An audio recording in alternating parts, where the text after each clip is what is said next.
The Unwanted Princess.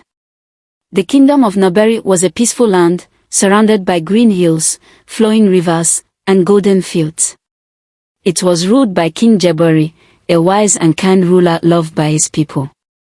But despite his power and wealth, his heart carried a deep sadness. His only daughter, Princess Zahara, was cursed. Zahara was born with a strange condition. Her body emitted a strong, unbearable scent. It was not the scent of flowers or perfume, but something deep and powerful, like a mixture of wild herbs and strong spices that had been left in the sun for too long. No matter how much she bathed, how many oils and powders the royal healers used, the scent remained. Despite this, Zahara was beautiful and intelligent. Her skin was golden like the morning sun, her hair flowed like black silk, and her eyes shone like the stars. She was also kind, always helping the poor and listening to the troubles of the villagers. But none of that mattered. Whenever she walked through the marketplace, people would turn away, covering their noses.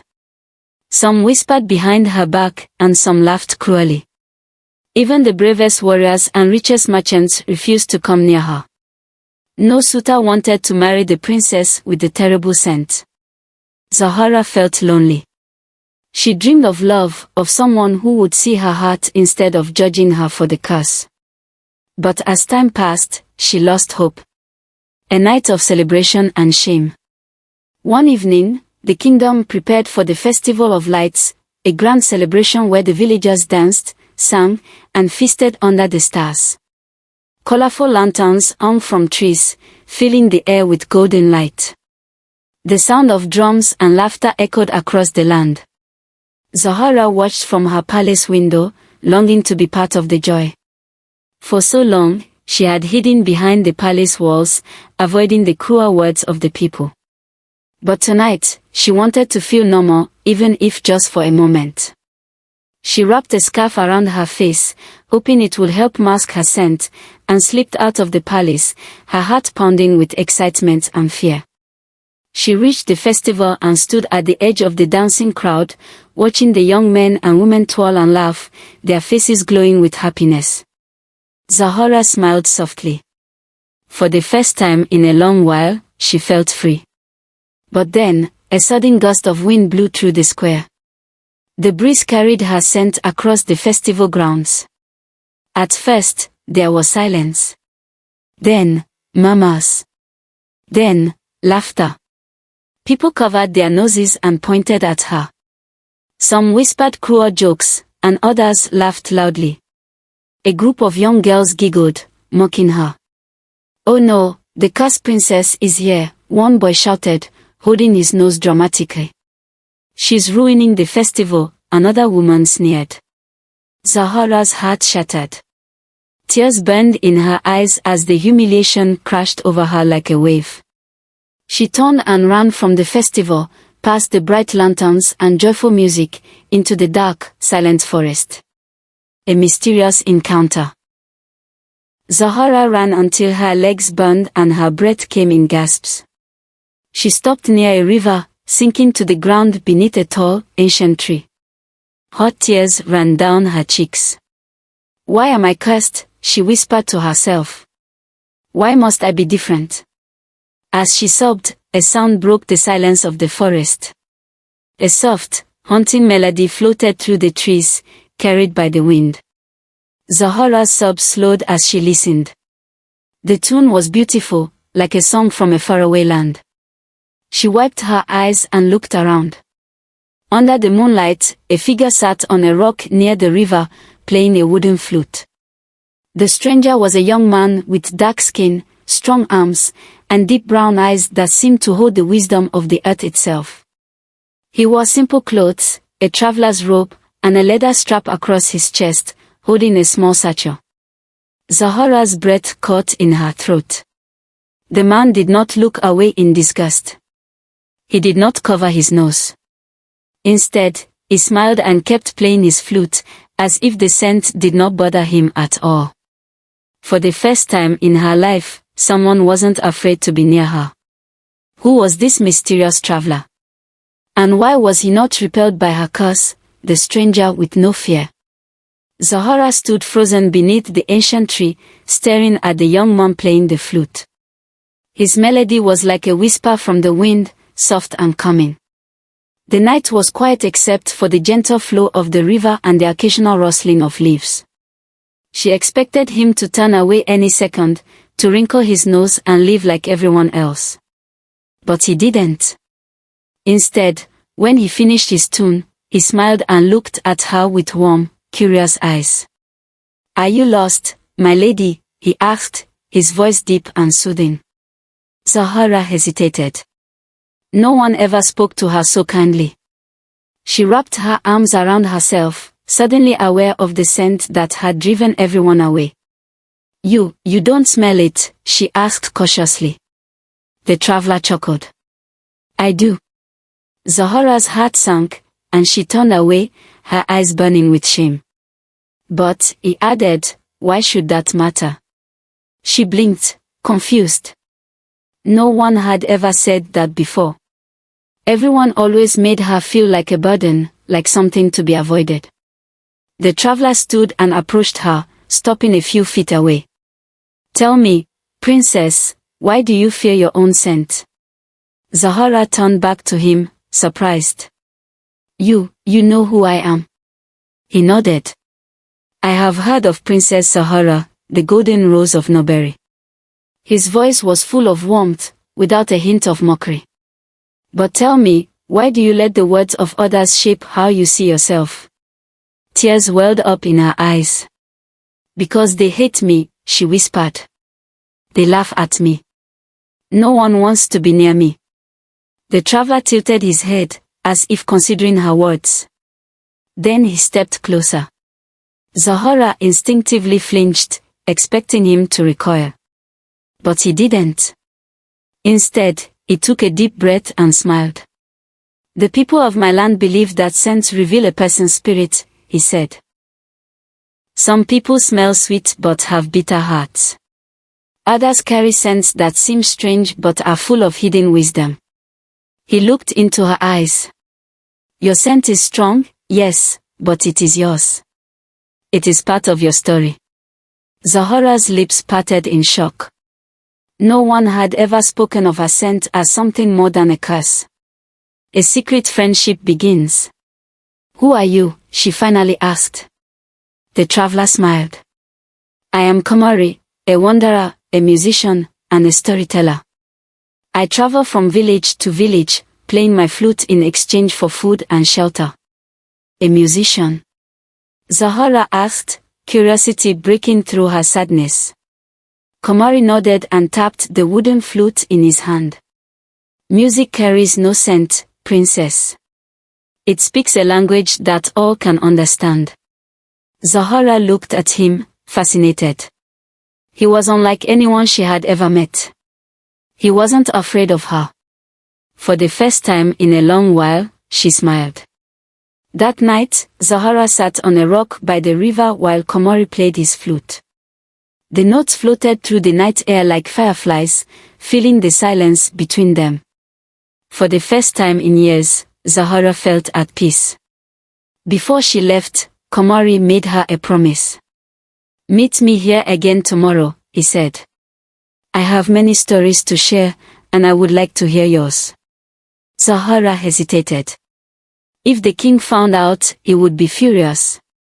But something about Komori's presence made her feel safe, seen. "I will come," she whispered. And so, their secret friendship began. A new world through his stories. Every evening, Zahara slipped away from the palace, escaping the loneliness that had trapped her for years. By the river, she listened to Komori's stories of faraway lands, of golden deserts where the sun sang in the wind, of towering waterfalls that shimmered like diamonds, and of cities where music and laughter filled the streets. He told her of warriors who fought with honor, of queens who ruled with wisdom, and of healers who could cure any sickness with the right touch of magic. In return, Zahara spoke of her own life, of the palace, of the loneliness, of the pain of being rejected. Komori listened without judgment, without pity. He simply listened. And in his presence, Zahara began to see herself differently. She was not just the cursed princess. She was a daughter, a dreamer, and perhaps something more. One evening, as the sun dipped below the hills, Komori played a new tune on his flute.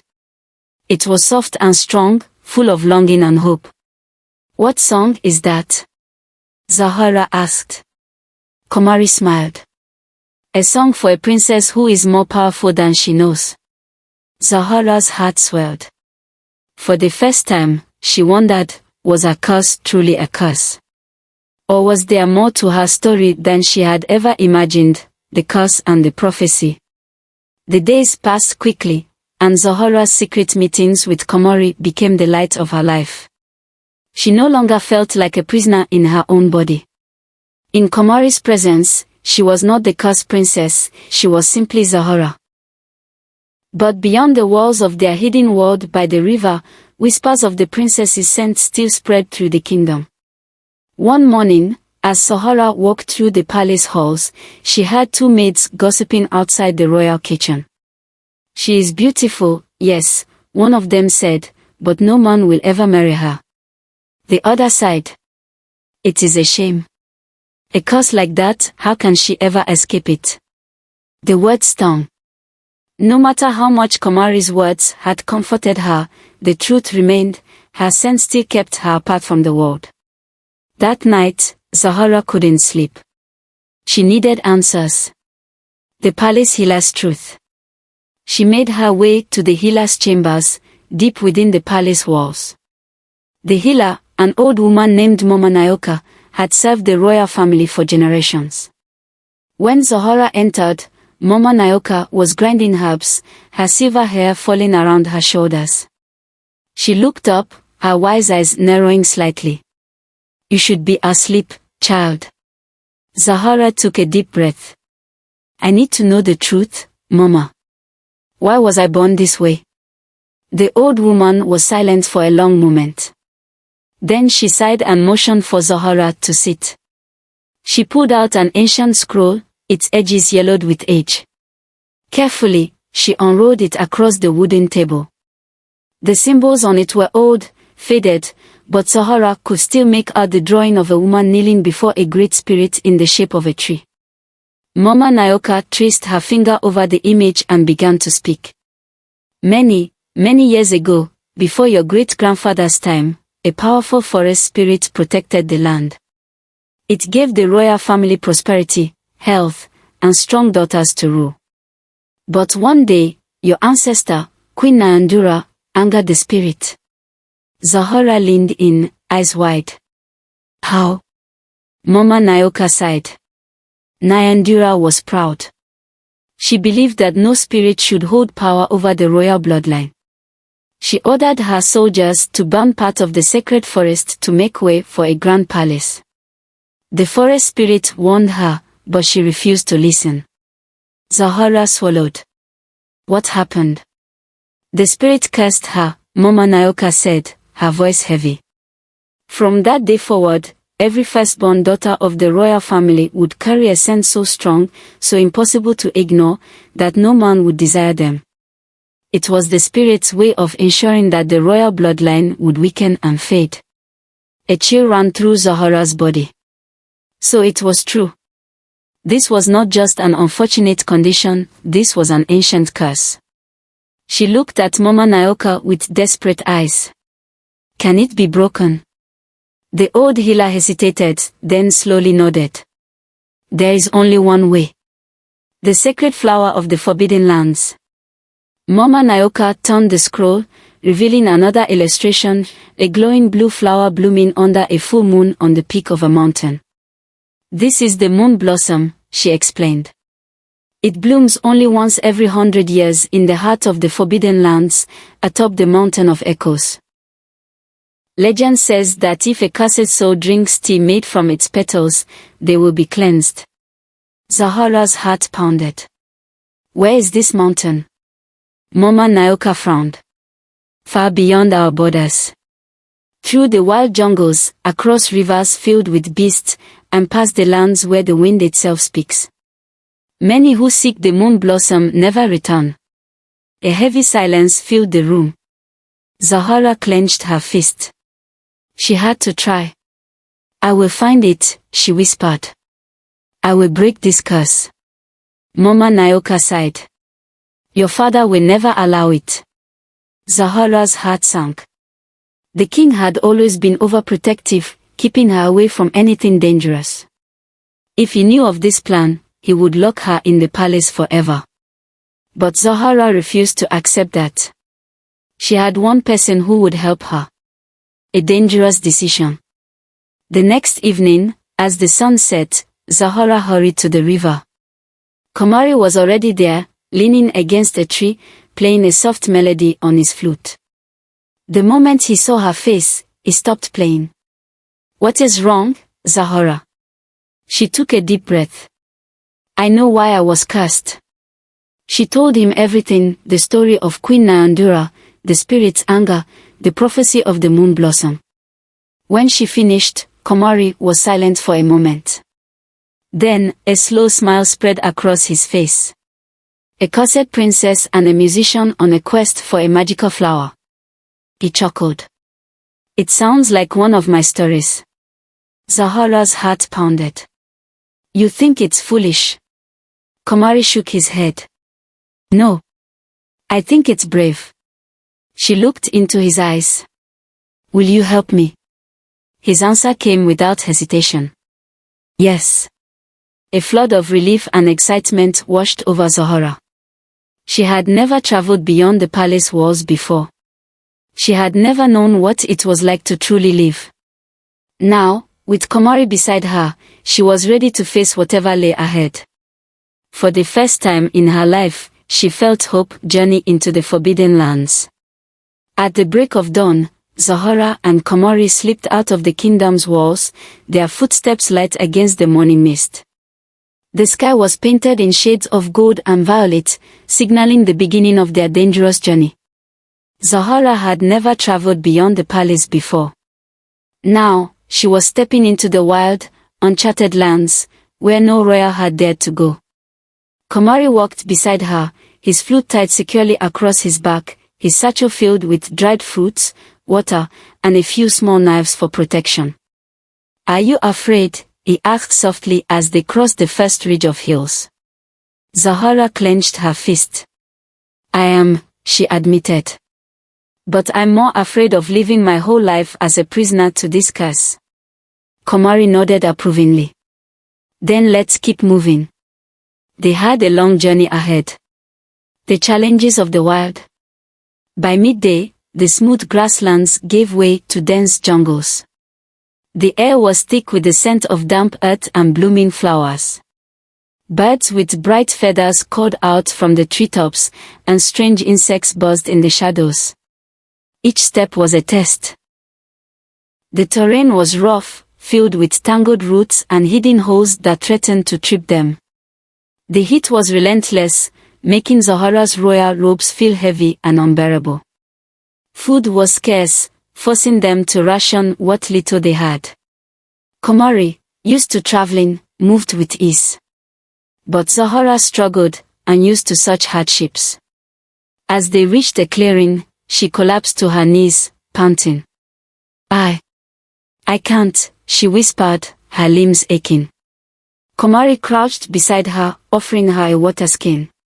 The mountain is still far away, Zahara. You have to decide now, do you keep going, or do you turn back? She looked up at him, sweat dripping from her brow. Her whole body ached, but deep inside, her heart was stronger than ever. I will keep going, she said, voice firm.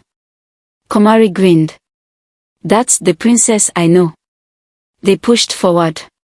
A treacherous river and a narrow escape. As night fell, they reached the Red River, a wide, rushing body of water cutting through the jungle like a hungry serpent. They needed to cross. Komari pointed to an old wooden bridge swaying in the wind. That's our way across. Zahara hesitated. The bridge was narrow and unstable, its wooden planks worn down by time. Below, the river roared, its waters dark and fast. One wrong step could mean certain death. "I'll go first," Komari said, testing the bridge with his foot. Slowly, carefully, he made his way across. The bridge creaked but held. Zahara swallowed her fear and followed. Step by step, she moved forward, gripping the rope rails. Then, crack! A plank snapped beneath her foot, and Zahara's body lurched downward.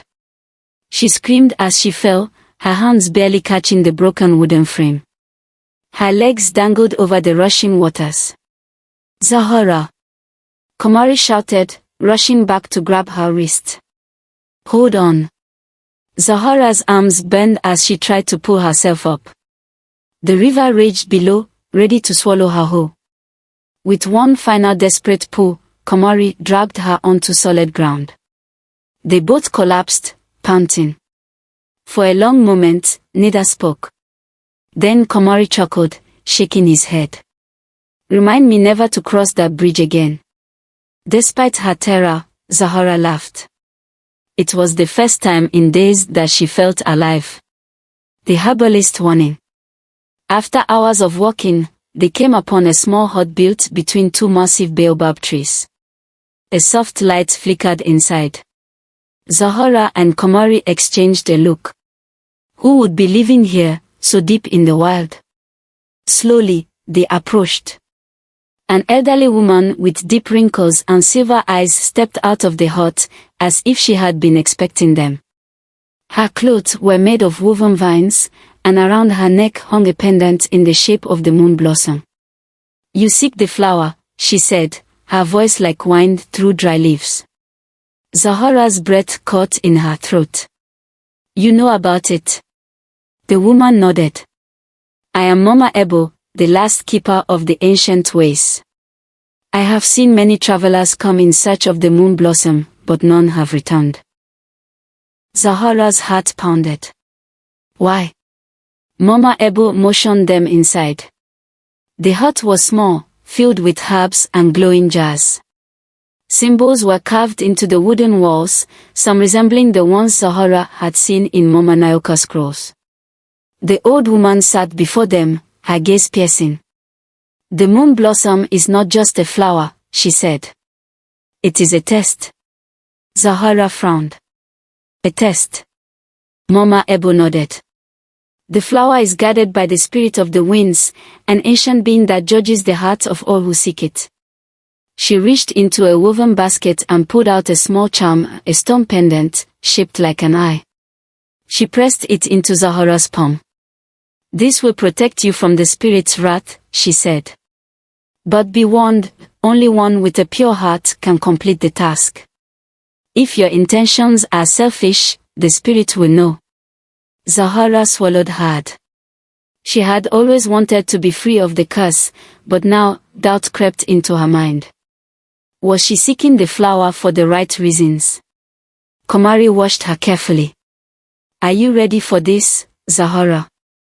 She closed her fingers around the charm and nodded. "Yes." Mama Ebo smiled, though there was a hint of sadness in her eyes. "Then go, child. But remember, the spirit does not grant favors. It reveals truths. Be certain you are ready to face your own." Zahara shivered, a new kind of fear settling deep in her bones. For the first time, she realized this journey was about more than breaking the curse. It was about discovering who she truly was. The trial of the spirit of the winds. The wind howled as Zahara and Komari climbed higher, their bodies aching from the journey. The peak of the mountain of echoes loomed above them, its jagged rocks glowing under the silver moonlight. Far ahead, on a flat stone ledge, something shimmered, the moon blossom. Zahara's heart pounded. They had made it. The delicate flower stood alone, its petals glowing soft blue, swaying gently even though there was no breeze. It was beautiful, almost unreal, as if it had been born from the stars themselves. Komari exhaled beside her. "Go, Zahara. This is your moment." She stepped forward, her breath shallow. Every step felt heavy, like the entire journey had led to this single point. She reached out. A sudden gust of wind roared through the mountain. The ground trembled, and the skies above them swirled into a storm. The air thickened, and the wind carried whispers, voices from the past, the present, and the unseen. Zahara staggered backward. From the storm, a towering figure began to take shape. A woman made of wind and mist, her eyes two glowing orbs of white, her robes flowing like smoke. She had no feet, only a swirling vortex where her legs should have been. The spirit of the winds. Her voice boomed like thunder. Why do you seek the moon blossom, child? The first trial, the test of sacrifice. Zahara's lips parted, but before she could answer, the spirit lifted her hand, and the world around them changed. Suddenly, Zahara was no longer on the mountain. She stood in a dark forest, the scent of damp earth filling her nose. A short distance away, she saw a man lying on the ground, wounded and weak. Blood stained his tunic, and his breath came in ragged gasps. Zahara's heart clenched. The moon blossom can only be used once, the spirit's voice whispered around her. Take it for yourself and break your curse. Or use its petals to heal the wounded man, but remain cursed forever. Zahara felt her breath catch. This was the test of sacrifice. Her fingers curled. This flower was her only hope, her only way to live a normal life. But, could she really walk away from someone who needed help? She stared at the injured man. Then, with trembling hands, she knelt beside him. She pressed the moon blossom petals against his lips. A soft glow surrounded him, and slowly, the wounds on his body faded. His breathing steadied, his body healed. Zahara let out a shaky sigh. The vision shattered, and she was back on the mountain. The spirit of the wind smiled. She had passed the first trial. The second trial, the test of truth. The wind shifted, and suddenly Zahara found herself standing inside the palace. She was alone. The familiar scent of rose oil and burning incense filled the air. She turned slowly and saw something that made her stomach twist. It was herself, standing before a mirror. But the reflection was different. The other Zahara looked confident and proud, her royal robe shimmering. But when the real Zahara stepped closer, the reflection spoke. You hide behind a dream, Zahara, it whispered. But what is it you truly fear? The air felt heavy. Zahara's mouth went dry. I fear being alone. I fear being unloved. The reflection stared back at her. Then it smiled sadly. Then stop running. Be who you are. A gust of wind rushed through the palace halls, and the vision vanished. Zahara gasped, back on the mountain. The spirit's glowing eyes shone with approval. She had passed the second trial. The final trial, the test of love.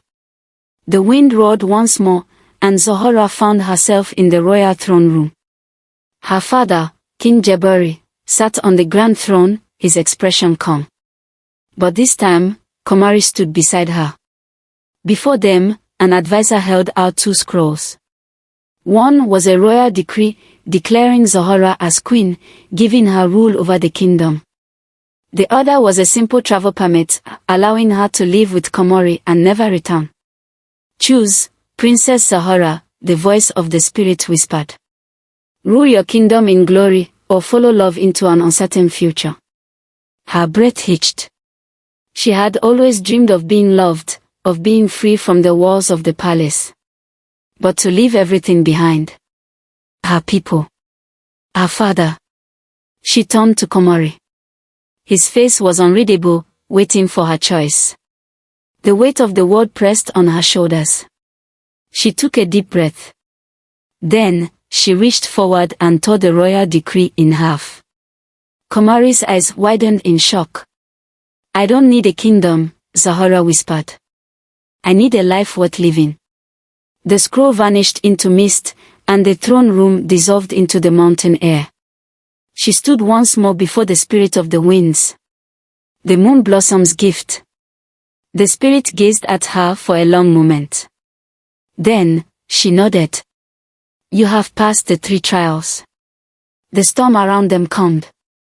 The wind softened, and the mountain was silent once more. Zahara turned toward the moon blossom. The flower's petals opened fully, shining brighter than ever. She reached out and plucked it. A gentle warmth spread through her, filling her with a strange, glowing energy. The air around her shifted. Komari stepped forward, staring at her. Zahara, he whispered. She raised her arm, sniffing the skin. Her scent was gone. The curse had been lifted. Tears welled in her eyes. For the first time, she was free. Komari grinned. So, what now, princess? She looked at him, her heart light. Now, she said, we go home.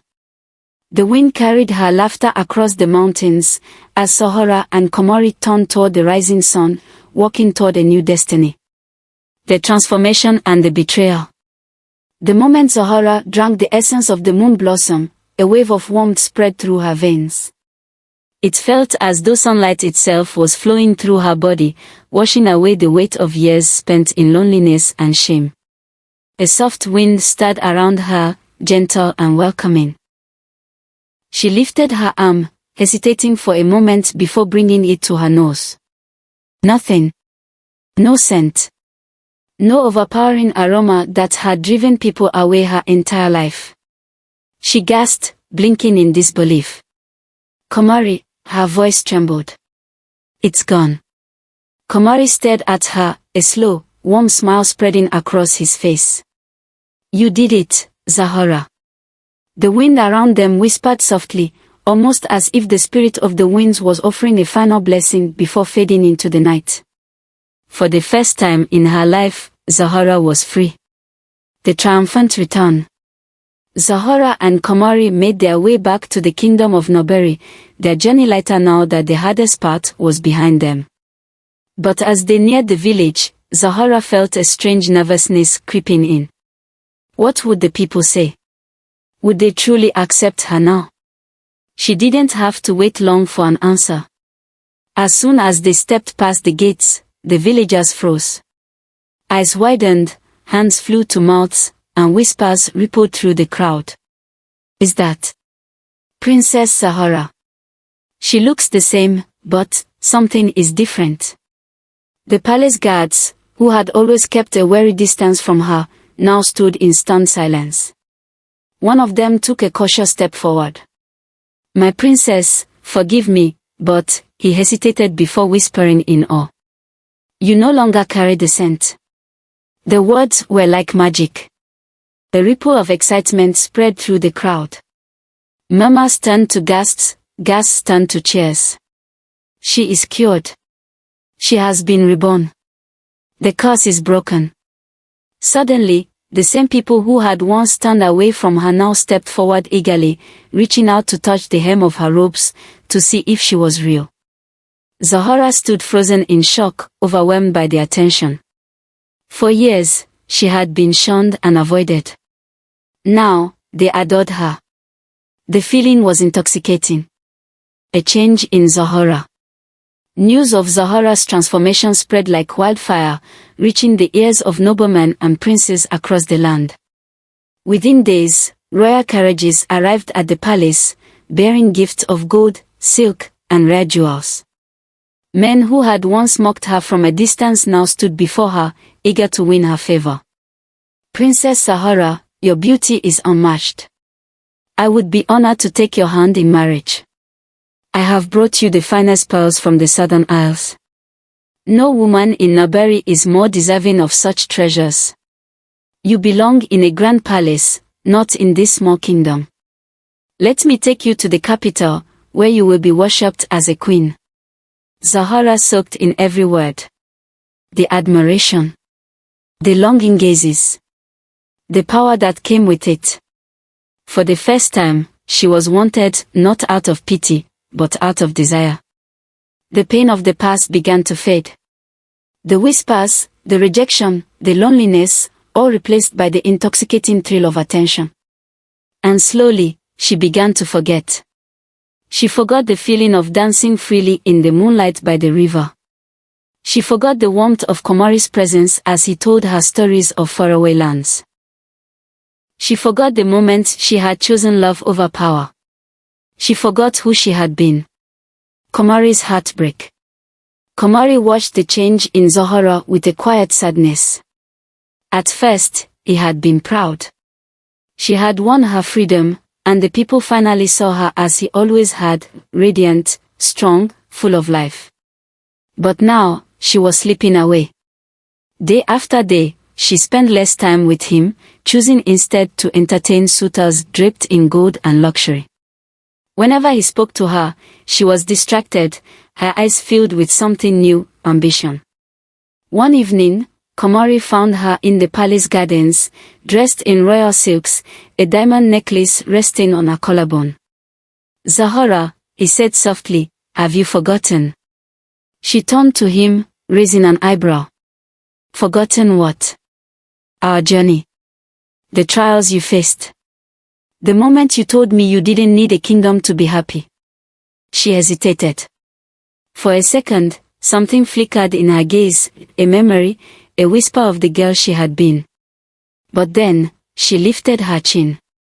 "I was foolish back then, Komari." Her voice was steady, but there was an edge to it. "I was desperate for love because I thought I had no other choice. But now," she gestured toward the palace, "I see things clearly. I have a duty to my people. I must marry well." Komari's heart twisted. "You once told me love was worth more than power." She laughed lightly, but there was no joy in it. "Love does not build kingdoms, Komari. Power does."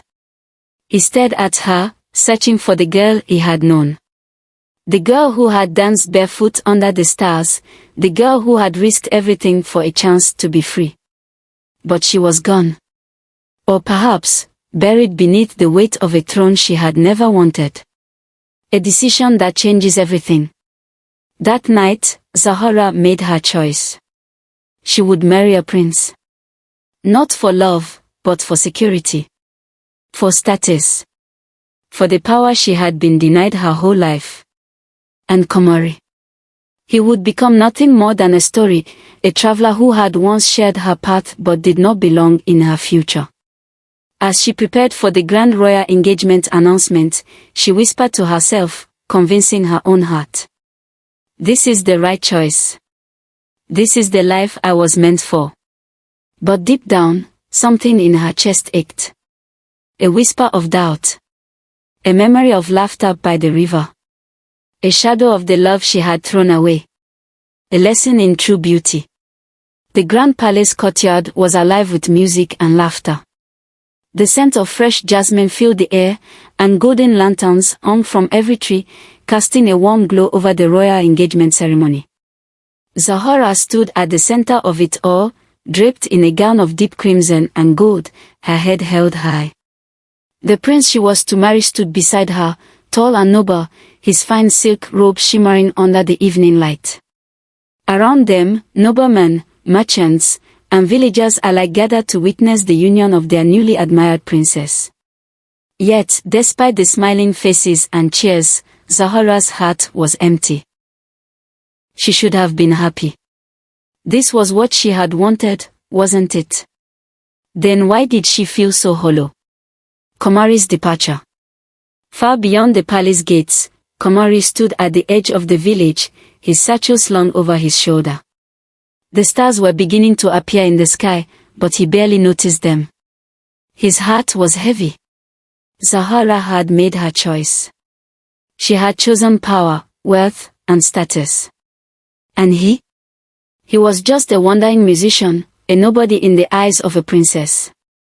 With a sigh, he turned toward the road leading out of Noberi. There was nothing left for him here. A moment of clarity.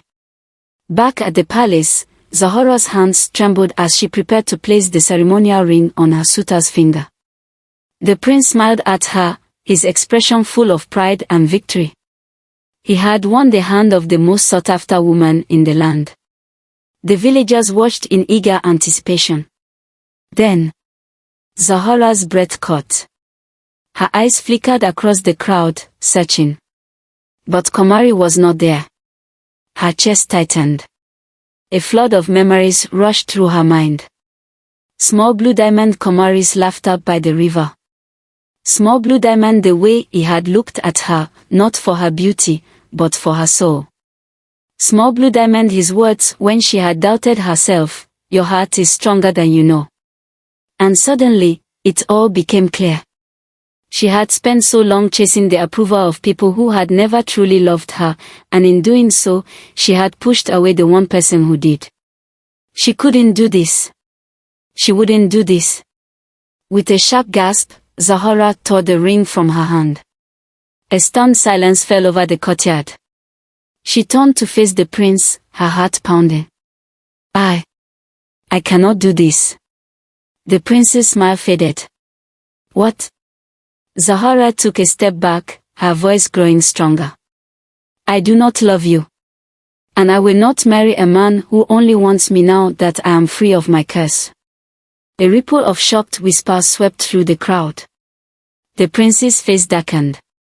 "Princess Zohora, this is highly..." But she was already running. Her golden sandals slapped against the stone as she pushed past the nobles, past the guards, past the stunned onlookers. She didn't care what they thought. She didn't care about titles, wealth, or royal duty. She cared about one thing. Finding Komari. A race against time. Zohora ran through the village streets, her breath ragged, her heart hammering against her ribs. She reached the gates just in time to see a figure in the distance, walking toward the open road. "Komari," she cried. He froze. Slowly, he turned, and when their eyes met, Zohora felt something deep inside her crack open. She had been so blind. She had abandoned the one person who had always stood by her. Tears burned in her eyes as she rushed toward him. When she reached him, she didn't hesitate, she threw her arms around him, holding him as if she would never let go. For a moment, Komari didn't move. Then, softly, he whispered, "Zohora." She pulled back, searching his face, her own filled with raw emotion. "I was wrong," she gasped, still catching her breath. "I thought I needed their approval. I thought I needed a prince. But none of it means anything if I lose you." Komari's eyes were full of disbelief and longing. "I love you," she continued, her voice shaking. "Not because you were the only one who stayed by my side, but because you saw me. The real me." She cupped his face, her thumbs brushing against his jaw. "I was a fool to push you away," she whispered. "Can you ever forgive me?" Komari swallowed hard.